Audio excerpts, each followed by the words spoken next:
पिछले 4-5 दिनों से पूरे देश में एक हंगामा मचा हुआ है और हजारों लाखों मुसाफिर परेशान हैं। अलग अलग तस्वीरें आ रही है एयरपोर्ट पर, सैकड़ों लगेज सामान मुसाफिरों को यूं ही पड़े हुए हैं। कुछ लोगों को एग्ज़ाम देने जाना था, किसी का टेस्ट, किसी की शादी, किसी की अर्जेंसी, किसी को आखिरी मुलाकात करने, किसी की डेथ हो गई और सब ने टिकट बुक कराई अपने अपने मंजिल पर पहुंचने के लिए। लेकिन एयरपोर्ट पर जाते ही या फिर उनके मोबाइल पर मैसेज आ रहे हैं, आपकी फ़्लाइट कैंसिल है, डिले है। और इस वजह से न जाने कितने लोग परेशान हैं। सरकार की भी नींद बहुत लेट खुली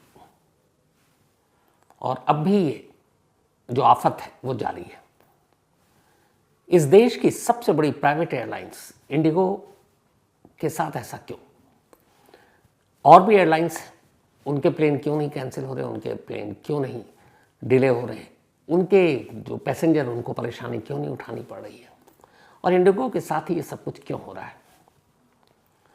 कोशिश है कि आज आपको ये पूरी कहानी और क्या प्रॉब्लम है वो आपके सामने रखूं। लेकिन उससे पहले इस वक्त जब मैं आपको ये कहानी सुना रहा हूं, ऊपर आसमान में लगभग आप मानकर चलिए 10 लाख लोग अलग अलग प्लेन में उड़ रहे हैं।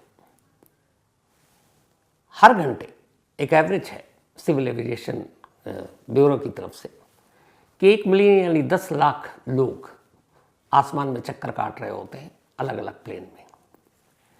एक दिन में पर डे इस पूरी दुनिया में 1 लाख से 1,30,000 प्लेन हवा में उड़ता है। 1 लाख से 1,30,000, जिसमें पैसेंजर फ्लाइट तो होते ही हैं, इसके अलावा cargo plane, private plane, training plane, army के प्लेन, अलग अलग देशों के जो एयरफोर्स के, तो बिटवीन 1 लाख एंड 1,30,000 फ्लाइट आसमान में हर दिन प्रवास करता है और हर घंटे करीब 10 लाख लोग आसमान में चक्कर काट रहे होते हैं। जैसा मैंने कहा कि इस वक्त जब मैं आपसे बात कर रहा हूं तब भी कहते हैं कि जो दुनिया की दूरी है इसी प्लेन की वजह से सब कुछ बहुत कम हो गई। कम वक्त में हम दूरियों को तय कर लेते हैं।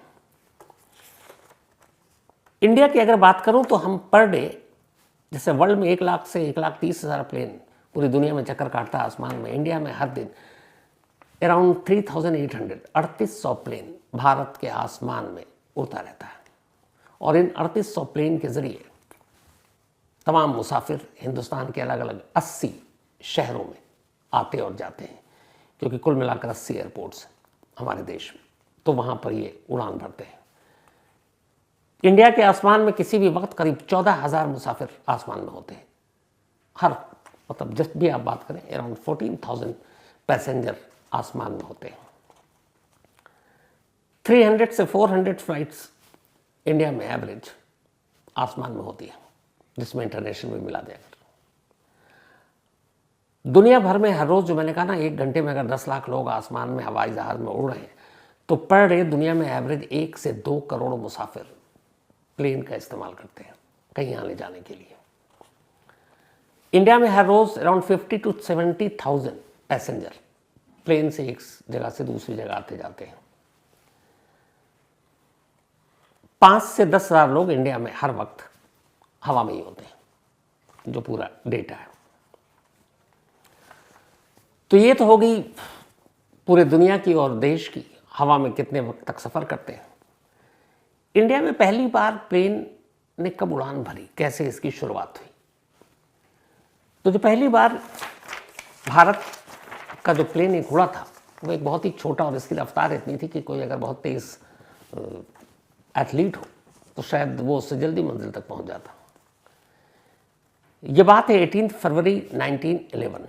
तब अंग्रेज़ों का राज हुआ करता था और तब इलाहाबाद, जो आज का प्रयागराज है, वहाँ के पोलो ग्राउंड से एक छोटे से प्लेन ने उड़ान भरी और ये वहाँ से नैनी तक पहुँची। नैनी रेलवे स्टेशन के करीब एक ग्राउंड में ये लैंड करती है। कुल दूरी थी 6 मील यानी कि 9.6 किलोमीटर। 9.6 किलोमीटर की दूरी इस प्लेन ने 13 मिनट में पूरी की थी। तो इससे आप अंदाज़ा लगा सकते हैं कि इसकी स्पीड क्या होगी।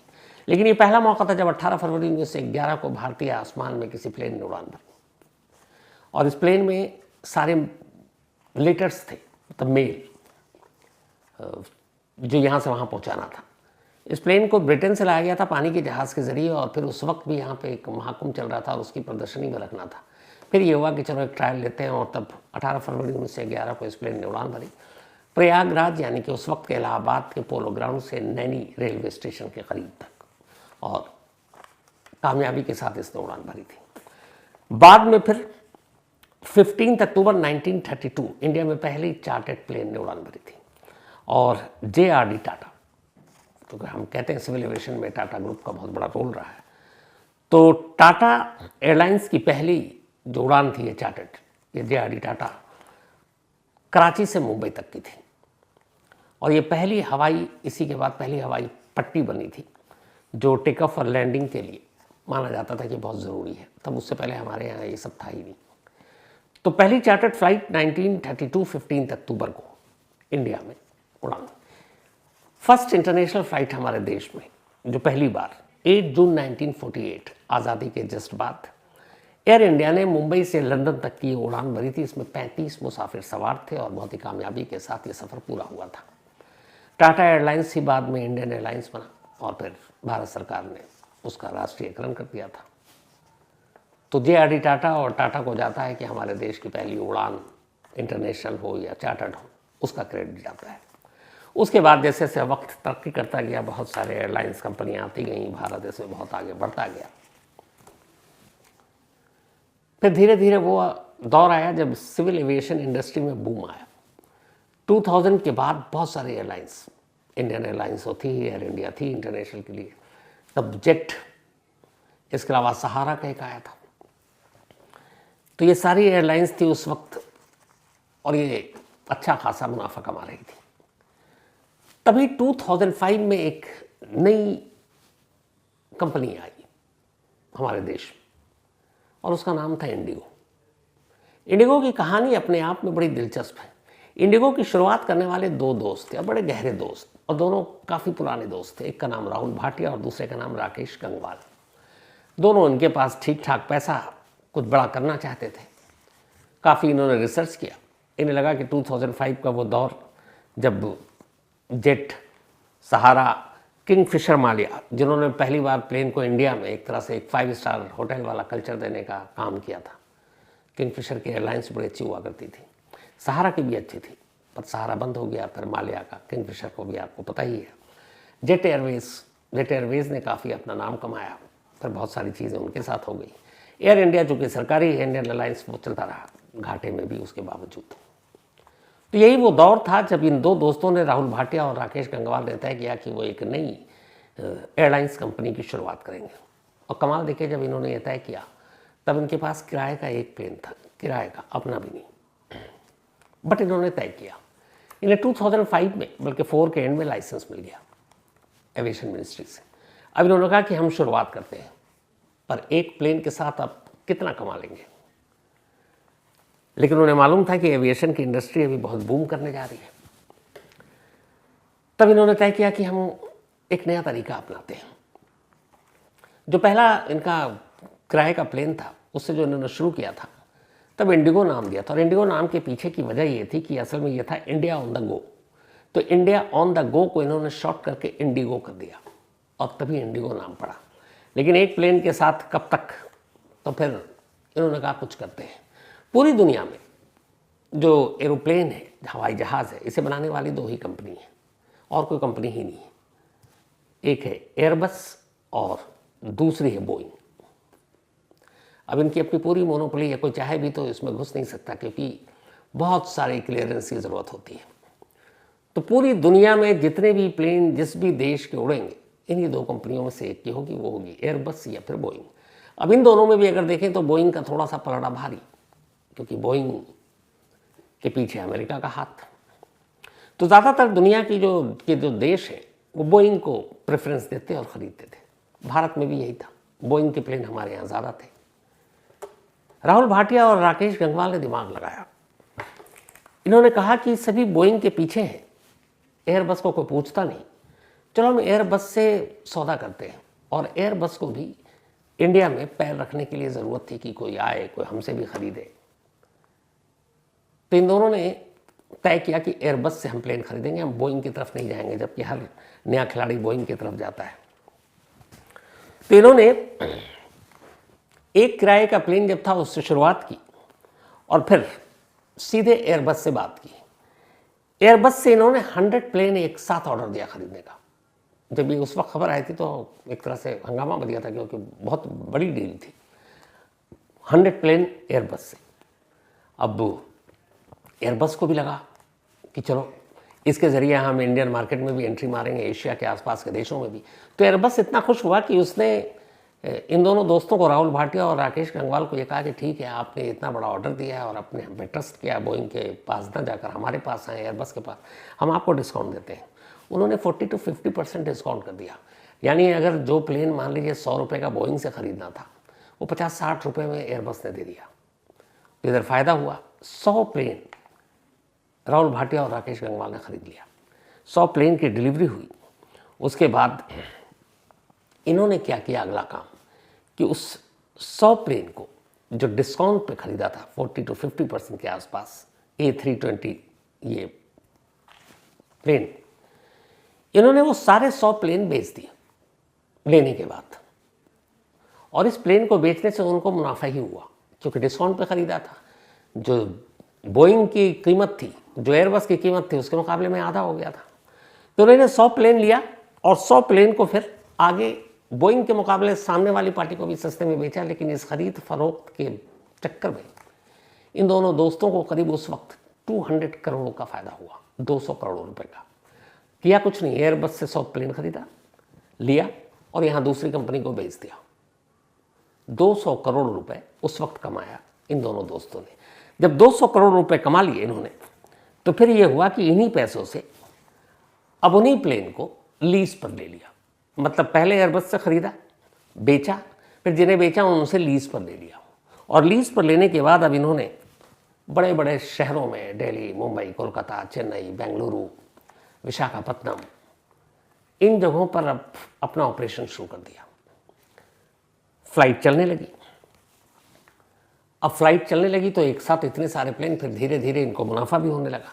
और इनके इंडिगो के चलने की एक वजह ये थी कि जब ये लाए मार्केट में पूरा रिसर्च किया तो इन्होंने देखा उस वक्त सहारा, उस वक्त किंगफिशर, जेट एयरवेज। तो याद होगा आपको, पहले के दौर में सारा इन प्लेन में आपको खाना वाना सब फ्री मिलता था, अच्छी अच्छी चीज़ें मिलती थी। सहारा वाले तो प्लेन में बाकायदा वो ऑक्शन में भी चीज़ें बेचते थे सस्ते सस्ते दामों पर। किंगफिशर के तो कहने ही क्या। लेकिन इंडिगो ने कहा कि हम मिडिल क्लास और उससे भी जो कम, जो लोग सिर्फ ट्रेन में चलते हैं, हम उनके लिए प्लेन का सफ़र सस्ते में मुहैया कराएंगे। इस पर एक साउथ की फिल्म भी आई थी। तो उन्होंने कहा हम आम आदमी, मिडिल क्लास के लिए हवाई यात्रा सस्ता करेंगे।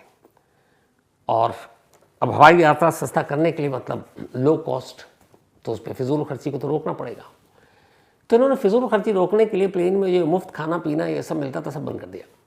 कहा आप आओ, इंडिया में आप ट्रैवल टाइम क्या होता है, 1 घंटा, 2 घंटा, 3 घंटा, तो आपको ये सारी चीज़ें नहीं मिली। हाँ, आपको अगर भूख प्यास लगी है तो आप फ्लाइट में ख़रीद सकते हैं। तो उन्होंने प्लेन में एक तरह से खाना पानी बेचने का भी धंधा शुरू कर दिया, लो कॉस्ट।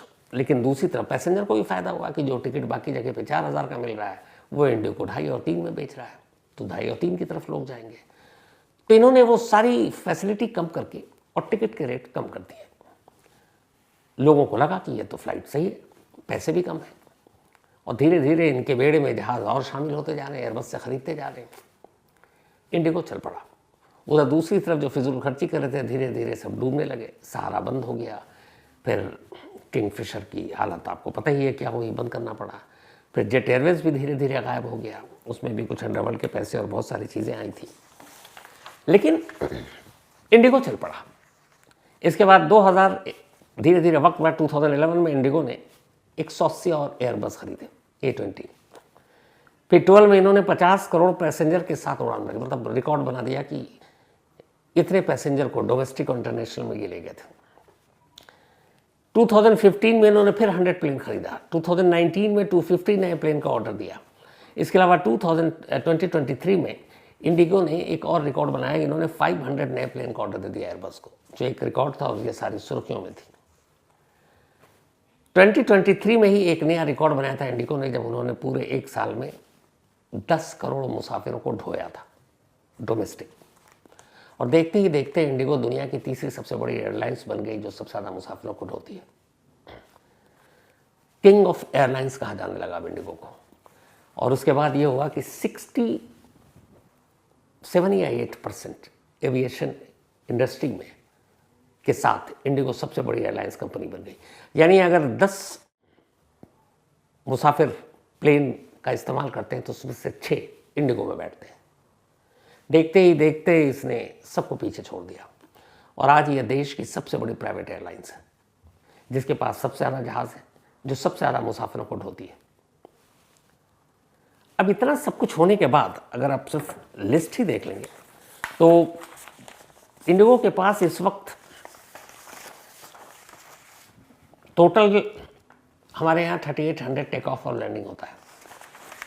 60% से ज़्यादा इंडिगो के पास फ्लाई प्लेन। नंबर 2 पे एयर इंडिया है, जिसमें विस्तारा और बाकी सबका भी मर्जर हो गया।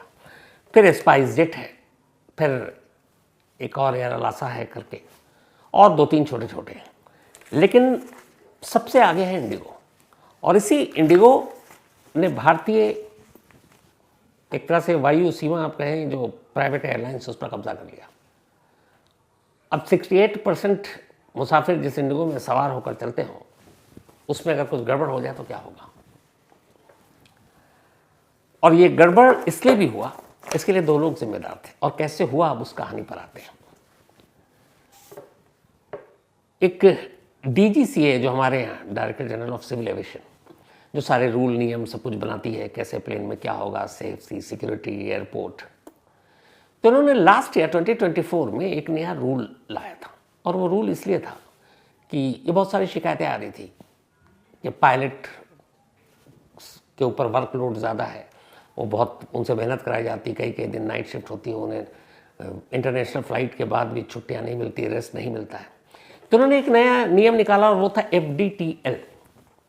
FDTL, flight duty time limitation. ये एक रूल आया 2024 में कि फ्लाइट ड्यूटी टाइम लिमिटेशन होगा FDTL। अब इसमें जो रूल था वो ये था कि अब तक 36 घंटे वीक में पायलट को रेस्ट करने और एक तरह से छुट्टी दी जाती थी। इस FDTL के तहत उसे बढ़ाकर 48 घंटे कर दिए गए। 36 घंटे 48 घंटा हो गया पहला। दूसरा, अब हर दिन सिर्फ 8 घंटे ही काम करेंगे पायलट, ये इस FDTL में है। तीसरा, हर वीक में सिर्फ 35 घंटे ही उड़ान भरेंगे, पूरे वीक में 35 घंटा फ्लाइट टाइम होगा। तीसरा, हर महीने 125 आवर्स का ही उनका फ्लाइंग टाइम होगा, 125 घंटे। और एक साल में एक पायलट 1000 घंटे से ज़्यादा प्लेन नहीं उड़ा सकता। ये सारे रूल आए। अब जब ये रूल आए तो इससे बहुत सारी चीज़ें हड़कंप मच गई, क्योंकि सीधे सीधे जब आपकी छुट्टी होगी, जब आपका वर्कलोड, आपके फ्लाइंग आवर्स कम किए जाएंगे, तो फिर आपको मैन पावर बढ़ाने की ज़रूरत पड़ेगी। क्योंकि एक पायलट जो अब तक 3 दिन तक लगातार कर रहा था, अब अगर वो 1.5 दिन ही करेगा तो फिर बाकी के 1.5 दिन के लिए तो आपको लाएंगे। अब पायलट है तो नहीं कि आप जैसे बहुत सारे बड़े बड़े शहरों में आप जाएँ तो वहाँ एक मार्केट लगता है जहाँ से आप मजदूर या दिहाड़ी मजदूर किराए पर ले जाते हैं। एक टेक्निकल और बहुत ही सेंसिटिव मतलब वो है जिसपे सैकड़ों मुसाफिरों की जान की जिम्मेदारी होती है। और ये ट्रेन, टेक्निकल, हर चीज़, और पायलट जिस तरीके से पूरा exam tough mentally, physically, technically pass करके आते हैं, तो अचानक आप 2 फ्लाइट नीचे पायलट नहीं मिल रहा तो आप ऐलान तो करेंगे कि नहीं भैया कोई पायलट आ जाओ, प्लेन लेकर चलो। ऐसा हो नहीं सकता है। तो लास्ट ईयर DGCA ने ये flight time duty time limitation का ऐलान कर दिया। अब इससे ये होना था कि मालूम है कि छुट्टियों के टाइम बढ़ा दिए गए, फ्लाइंग आवर्स भी अब जो है वो एकदम फिक्स कर दिए गए, इससे आप घंटे उड़ाएंगे नहीं। इसके अलावा ये हो गया था कि नाइट फ्लाइंग टाइम पे भी, इससे नाइट लैंडिंग पर भी लिमिटेशन लगा दी गई कि पहले पायलट 6 लैंडिंग तक करते थे नाइट में, अब ये हो गया कि 6 नहीं, सिर्फ आप 2 करेंगे, तो बाकी 4 यहाँ माइनस हो गए। लगातार नाइट शिफ्ट पर रोक लगा दी गई पायलट के। पहले लगातार 2 रात से ज़्यादा मतलब कर लेते थे, अभी यह कि 2 रात से ज़्यादा आप नाइट शिफ्ट नहीं कर सकते पर वीक। इसके अलावा प्री फ्लाइट और पोस्ट फ्लाइट में एक्स्ट्रा 1 घंटे से ज़्यादा आप काम नहीं करेंगे। पायलट को आना, प्लेन में बैठना, फिर रनवे, ATC, बहुत सारी क्लियरेंस की ज़रूरत होती है। और लंबी उड़ानों के बाद जो इंटरनेशनल फ़्लाइट है, अगर आप सपोज न्यूयॉर्क से दिल्ली आते हैं तो 24 आवर्स आपको रेस्ट मिलेगा, मतलब 24 घंटे तक फिर आप उस पायलट का यूज़ नहीं कर सकता कोई भी प्लेन।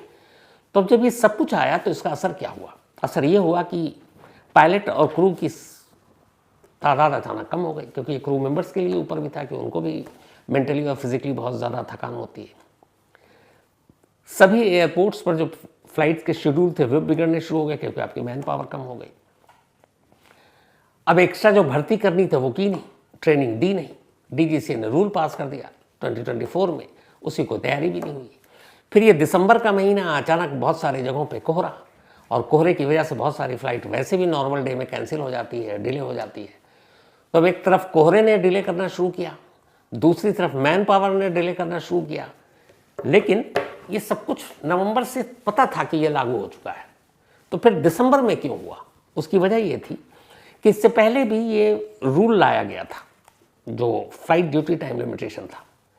लेकिन अब सबसे बड़ा खिलाड़ी इंडियन एविएशन में, प्राइवेट एयरलाइंस में इंडिगो, उसने डीजीए से बात की और उसने कहा देखिए हम 60% मुसाफिर मैं ही ढोता हूँ, हमारी कंपनी एयरलाइंस इंडिगो।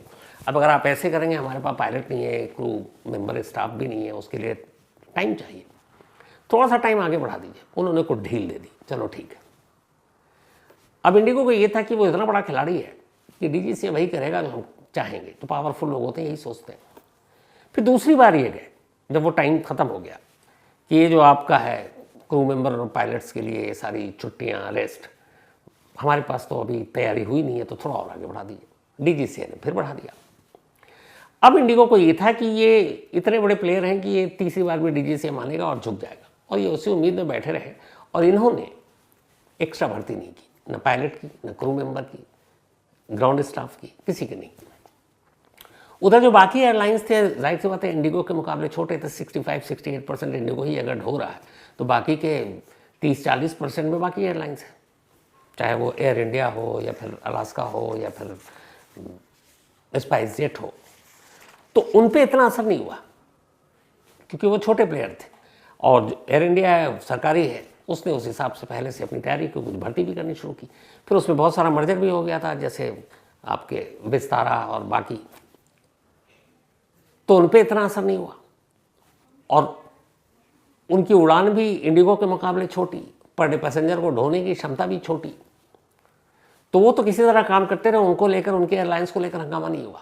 लेकिन इंडिगो के ऊपर अब जैसे डीजीसीए का ये गाज गिरा कि भैया 2 बार तुमको कह चुका हूँ, पिछले साल से ये रूल ला रहा हूँ, ये भी तुम्हें पता है, और तुम बार बार टरका रहे हो, तो अब ऐसा नहीं होगा, अब तो ये है कि ये करना ही है। तो जब सर पे बात आ गई तो फिर सवाल ये है कि इस रूल को तोड़ें कैसे। एक पायलट को अगर आप 36 की जगह पे 48 घंटे तक नहीं देंगे आप रेस्ट, तो फिर तो आप सज़ा और जुर्माना झेलेंगे। नाइट शिफ्ट में भी आपको वही करना पड़ेगा, क्रू मेंबर के साथ भी वही करना पड़ेगा। तो अब अचानक जब इंडिगो को ये लगा कि नहीं, बात बन नहीं रही और ये शायद अब डीजीसीए झुकेगा नहीं, तैयारी इन्होंने की नहीं पहले से, ना पायलट की, ना क्रू मेंबर की, ना टेक्निकल स्टाफ की। अब ये हुआ कि अब तो लागू हो गया, अब आपने अगर ये नहीं किया तो फिर आप सज़ा भुगतेंगे। तो जब बात सर पर आ गई तो फिर इंडिगो को लगा कि अब क्या करें, और अचानक उसने फ़्लाइट कैंसिल करनी शुरू कर दी, क्योंकि पायलट ही नहीं थे, क्रू मेंबर नहीं थे, लेकिन आप उनका ये ड्यूटी आवर्स से ज़्यादा आप कर नहीं सकते थे, क्योंकि डीजीसीए का रूल है। फिर बहुत सारे पायलट वैसे भी इंडिगो और हमारे यहाँ से छोड़कर जो विदेशी कंपनियाँ हैं, एमिरेट्स से लेके बाकी एतिहाद, और वहाँ यहाँ पे कुछ साल काम करते हैं, एक्सपीरियंस होता है, वो वहाँ अच्छी सैलरी मिलती है, वहाँ ज्वाइन कर लेते हैं। तो अब यहाँ पे सवाल ये है कि ये गलती क्या सिर्फ इंडिगो की थी? क्योंकि इंडिगो को पता है कि साल भर पहले उसे बता दिया गया ये रूल आ रहा है, फ्लाइंग आवर्स कम होंगे, पायलट को इतना रेस्ट मिलना पड़ेगा, इंटरनेशनल के बाद 24 घंटे आप उससे काम नहीं करा सकते, नाइट लैंडिंग 6 की जगह आप 2 ही बार करा सकते हैं। तो ये सारी चीज़ें जब आएंगी तो आपको man power, pilot, professional, technical, crew member सब चाहिए। पर वो इस भरोसे पर थे कि डीजीसीए उनके आगे झुक जाएगी, क्योंकि वो बहुत बड़े, मतलब सबसे बड़े एयरलाइंस वही हैं, तो हाहाकार मचेगा, सरकार डर जाएगी। तो एक तो गलती उनकी गलतफहमी, और दूसरी जिन्होंने नियम बनाया यानी कि सरकार, DGCA, director general of civil aviation, जब पता है कि हर एयरलाइंस को इस नियम का पालन करना है और ये नवंबर 2024 से हो चुका है, तो फिर सरकार सो रही थी, डीजीसीए सो रहा है कि एक एयरलाइंस कंपनी उनके बनाए रूल की धज्जियाँ उड़ा रहा है, वो कर नहीं रहा है, वो मैन पावर, वो पायलट, उन सबको उतनी छुट्टियाँ भी नहीं दे रहा। तो क्या DGCA का ये फ़र्ज़ नहीं था कि वो इंडिगो को बताए, उसे वार्निंग दे, उसके खिलाफ एक्शन ले, उसके ऊपर जुर्माना करे? तो DGCA भी खामोश रहा कि ठीक है चलो करते रहो करते रहो करते रहो, और उन्होंने कभी भी अपडेट नहीं दिया। जब बात सर पर आ गई, जब मुसाफिर परेशान तस्वीरें लोगों को जब सामने देखने को मिली, हाहाकार मच गया, तब उन्हें लगा अब तो ये मीडिया में भी है, अब लोगों का गुस्सा भी है, तो फिर DGCA सरकार सब सामने आई। अब इंडिगो से बात हो रही है, उनके CEO को बुला कर बताया जा रहा, फटकार लगाई जा रही है। लेकिन लगातार हर दिन अब तक अराउंड 8000 फ्लाइट कैंसिल हो चुके हैं। और उन मुसाफिरों का सोचिए जिनको पता नहीं कितनी ज़रूरत, कितनी अर्जेंसी, इमरजेंसी में आना जाना, और ऊपर से आलम ये कि इसका एक लोगों ने वही आपदा में अवसर ढूंढा। अब इंडिगो की फ़्लाइट तो कैंसिल, तो बाकी एयरलाइंस ने कहा कि चलो इन मुसाफिरों को हम ढोते हैं, एक्स्ट्रा प्लेन भी उड़ाई। लेकिन मतलब दिल्ली टू पटना 40,000, दिल्ली टू चेन्नई 70, बेंगलोर 80,000, ये टिकट के रेट आपको बता रहा हूँ। जब ये खबरें आई तो अब लगा ये क्या है, मतलब 40, 50, 60, 70, जिसका आम दिनों में टिकट 5,000 से 15,000 है, वो टिकट 40, 50, 60, 70,000 में बिक रहा है। फिर लोगों का गुस्सा दिखा, तो उसके बाद ये सरकार ने अब कदम उठाया कि एक फिक्स किया है कि एयरलाइंस का किराया कितना होना चाहिए मैक्सिमम। तो उसमें नया जो आया हुआ है कि 500 किलोमीटर तक की जो उड़ान है उसमें मैक्सिमम कोई भी एयरलाइंस कंपनी 7,500 रुपये से ज़्यादा पैसे नहीं लेगी। अब 500 किलोमीटर का मतलब हो गया कि दिल्ली टू चंडीगढ़, तो आप किसी भी कीमत पे किसी भी मौके पर आप 7,500 से ऊपर का किराया ले ही नहीं सकते। मैक्सिमम 7,500 होगा। ये 500 किलोमीटर तक की दूरी के लिए। दूसरा है कि अगर दूरी 500 से 1,000 किलोमीटर तक हो तो उसका किराया, तो 500 to 1000 किलोमीटर तक का जो किराया रखा गया मैक्सिमम, वो है 12,000 रुपीज़। अब 1000 किलोमीटर यहाँ से कितना, दिल्ली टू पटना, तो 12,000 से ज़्यादा आप किराया नहीं वसूल सकते। तीसरा है कि 1,000 से 1,500 किलोमीटर की दूरी तक का किराया कितना होना चाहिए, तो उसमें हुआ कि 15,000, जैसे दिल्ली टू मुंबई। तो अब 15,000 से ज़्यादा किराया मुंबई का वसूल नहीं सकते। तब 1,000 से 1,500 किलोमीटर की दूरी अगर हो तो फिर कितना किराया वसूलेंगे, तो उसमें यह है कि 15,000 से ज़्यादा वसूल नहीं सकते। अब 1,000 से 1,500 किलोमीटर की दूरी का मतलब है दिल्ली टू मुंबई, तो अब 15,000 से किसी कीमत पे ज़्यादा एक्स्ट्रा नहीं लेंगे। 1,500 से ऊपर का अगर जाना हो, जैसे चेन्नई हो गया या विशाखापट्टनम हो गया, तो 1,500 किलोमीटर अबव 18,000 से ज़्यादा किराया आप किसी कीमत पर नहीं वसूलेंगे। ये अब नया आया, जब ये सब कुछ हंगामा हो रहा है तब ये सरकार जागी और तब ये कहा गया है। तो इंडिगो के CEO ने कहा कि ये सारी चीज़ें तो हैं, सरकार भी लगातार बुलाकर हड़का रही है, पर उनका कहना है कि ये सब कुछ ठीक होने में 5 से 10 दिन लगेंगे, यानी मानकर चलिए 15 दिसंबर तक। अब 15 दिसंबर तक जो मुसाफिर परेशान है, क्या होगा मालूम नहीं। सरकार ने कुछ स्पेशल ट्रेनें भी चलाई हैं, दिसंबर का महीना है, फेस्टिव सीज़न है, लोग बहुत सारी छुट्टियां प्लान कर रहे हैं। एक और भी वजह ये थी कि इंडिगो के बहुत सारे पायलट जिनको छुट्टियां मिलती हैं वो छुट्टियां लैप्स कर देंगे 31 दिसंबर के बाद, तो उन लोगों ने भी छुट्टियां ले रखी हैं। उसी बीच में ये आफत आ गई है, तो एक साथ कोहरे ने अलग मार कर रखा है, उसकी वजह से फ़्लाइट डिले कैंसिल। तो ये सारी चीज़ें जब एक साथ आईं तो हमें फिर ये पता चला कि सिर्फ ट्रेन वाले जो बेचारे त्योहारों में, छुट्टियों में, गर्मी की छुट्टियों में जो रिजर्वेशन के लिए धक्के खाते हैं, इधर उधर भटकते हैं, जगह नहीं मिलती, ऐसा नहीं, उड़ने वालों के साथ भी होता है। और वही देखने को मिल रहा है, देश के हर एयरपोर्ट से तस्वीरें आ रही हैं। लेकिन ये गलती का नतीजा है। गलती ये कि जिन्होंने रूल बनाया उन्होंने बना तो दिया, लेकिन जिनसे फॉलो करवाना है उनकी तरफ से आंखें फेर ली। और जिसके लिए रूल बना उसे ये लगा कि हम इतने बड़े इस पेशे के धुरंधर हैं, हमारा क्या करेगी सरकार, जैसा चल रहा चलने दो। लास्ट में ये हुआ कि भुगत कौन रहा है, आम लोग, मुसाफिर। तो ये थी आज की कहानी। लेकिन कहानी ख़त्म करूं उससे पहले वही अपना सिलसिला। आज चंदन सोनकर, इनका बर्थडे है, तो हैप्पी बर्थडे चंदन। और ये भेजा है शशि भूषण तिवारी जी ने। साथ ही मंजीत सिंह जी, इनका भी आज जन्मदिन है, तो हैप्पी बर्थडे मंजीत सिंह जी। और ये भेजा है लवप्रीत सिंह जी ने। लवप्रीत सिंह जी के फादर हैं मंजीत सिंह। और साथ ही इनकी लवप्रीत सिंह जी की वाइफ का भी आज बर्थडे है, याशिका। तो हैप्पी बर्थडे याशिका, आपको भी। तो दोनों को बर्थडे, घर में दो दो बर्थडे। फारूक भाई अंबालिया, इनका भी आज बर्थडे है, तो हैप्पी बर्थडे फारूक भाई। और ये भेजा है साहिल अंबालिया ने, साहिल अंबालिया के फादर हैं फारूक साहब। साथ ही आध्या महेश्वरी का भी आज जन्मदिन, तो हैप्पी बर्थडे आध्या। और ये बिद्दी प्रकाश ने भेजा है, उनकी बेटियां हैं। इसके अलावा तनुजा एंड राघवेंद्र किशोर, इन दोनों की आज एनिवर्सरी है। तो